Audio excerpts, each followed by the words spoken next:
képp koo bëgg nga bëgg mu bëgg la lool comme di nga xam ne yow na nga ko bëggee jàmm salaam xéewal ak tawféex am seen diggante maa ngi lay dëggal nga def secret bi waaye nag da nga ko def nag si farata bépp secret bu ma leen fi jox bëggu lu defar diggante bëggu lu neexal diggante rek moo tax waaye bëgguma loo xam ne day yàq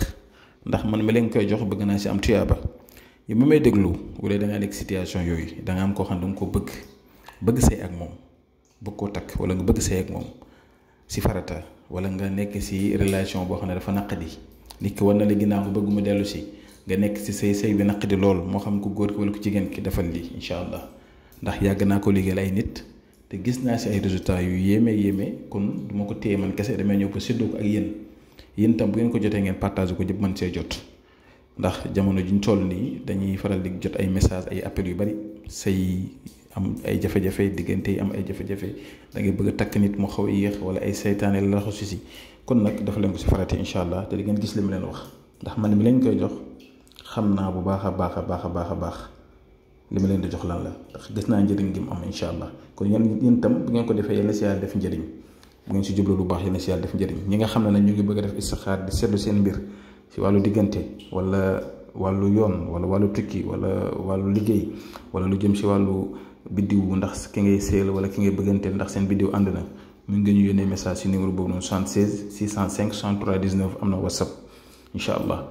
kon secret bi yomb na li ngay njëkk a bind da ngay bind bismillahi rahmaani rahim muy basmala ngay bind 111 fois soo paree nga bind wa amanahum min xawf bi maa ngi yaatal miim yi ma yaatal nag turu ki nga bëgg rek nga fay bind ak santam ak turam ak sant yaayam boo ko xamee boo ko xamul nga def turam ak santam rek si biir miim yi ba pare nga tëj ko soo paree nag si suuf da nga koy tëjee ak allahumma salli ala sayyidina muhammad wa sallim soo paree nag da ngay fexe loolu nga def ko bind ko juróom-ñaari téere lay doon benn bi da nga koy takk benn bi saafara lay doon nga di ko raayoo lu tollu juróom-ñaari fan beneen ba da ngay fexe nga suul ko da nga koy suul beneen ba da ngay fexe nga takk ko foo xam ne bu ngelaw lu ñëwee da koy upp beneen ba da ngay fexe nga def ko foo xam ne day sedd beneen ba da ngay fexe bi nga xam ne mooy 6e bi juróom-benn bi da ngay fexe nga seet fu 10 nga sëf ko fa da ngay seet foo xam ne fu 10 la nga sëf ko fu 10 juróom-ñaareel bi nag da ngay fexe nga takk ko maanaam takk bi nag du nekk loo xam ne da nga koy takk sa yaram wala dara mais bu la neexee mu ngi ko def sa poche wala sa sac wala say bagage kon mbir mu am solo la su ma ko liggéeyee 1 ba 7 noonu laa koy defee lu si nekk rek ak fi nga ko war a def waaw si kàttanu yàlla incha allah rabbi si diir bu gàtt da nga gis loolu yéem si diggante boobu bu dee séparation da see amoon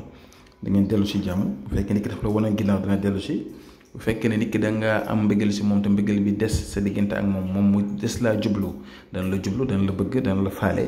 bu dee nag sëy la boo xam ne dafa xawoon a yëngatu ku góor ki wala ku jigéen ki yenn saa yi mu am nu muy doxalee wala mu wan la ginnaaw dana dellu si te loolu yëpp ay farata la ñu ngi ñaan yàlla képp koo xam ne def na ko rek